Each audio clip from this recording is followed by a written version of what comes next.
తెలంగాణలో అధికారంలోకి వచ్చిన కాంగ్రెస్ శరవేగంగా దూసుకుపోతోంది. ఇచ్చిన హామీలని అమలు చేసే దిశగా రేవంత్ సర్కార్ అడుగులేస్తోంది.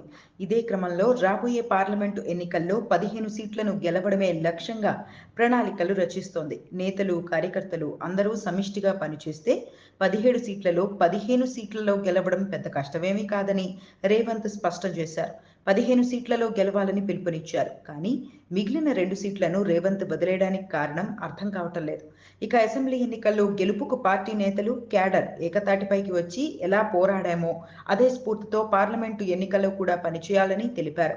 ప్రభుత్వానికి పార్టీ పటిష్టంగా ఉండటం ఎంతో మేలు చేస్తుందని అన్నారు. పార్టీ అత్యధిక సీట్లలో గెలుచుకునేందుకు ప్రభుత్వ పరంగా చేయాల్సిన కార్యక్రమాలను ఇప్పటికే చేపట్టినట్టు చెప్పారు. అసెంబ్లీ ఎన్నికల సందర్భంగా ఇచ్చిన 6 గ్యారంటీల్లో రెండిటిని ఇప్పటికే అమల్లోకి తెచ్చిన విషయాన్ని రేవంత్ గుర్తు చేశారు. మిగిలిన హామీలను కూడా అమలు చేయడానికి కసరత్తు జరుగుతోందన్నారు. ఇక టీపీసీసీ సమావేశానికి రేవంత్తో పాటు మొత్తం మంత్రులంతా హాజరయ్యారు. రేవంత్ ముఖ్యమంత్రే కాకుండా ఇంకా పీసీసీ అధ్యక్షుడిగా ఉన్నారు. కాబట్టి టీపీసీసీ సమావేశానికి హాజరు కావడం తప్పదు. అయితే మిగిలిన మంత్రులందరూ హాజరవ్వటమే ఆశ్చర్యంగా ఉంది. ఎందుకంటే పార్టీ సమావేశాలకు మంత్రులందరూ హాజరవ్వటం అరుదనే చెప్పాలి. కాంగ్రెస్ పార్టీలో పార్టీ సమావేశాలకు హాజరయ్యే వాళ్ళు హాజరవుతారు, లేదంటే లేదు.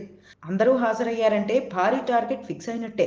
ఇక అభ్యర్థుల ఎంపికను కూడా రేవంత్ జాగ్రత్తగా చేయబోతున్నట్టు సమాచారం. సీనియర్లను పరిగణలోకి తీసుకుంటూనే జూనియర్లకు కూడా టికెట్ల కేటాయింపులో ప్రాధాన్యత ఇవ్వాలని డిసైడ్ అయ్యారని సమాచారం.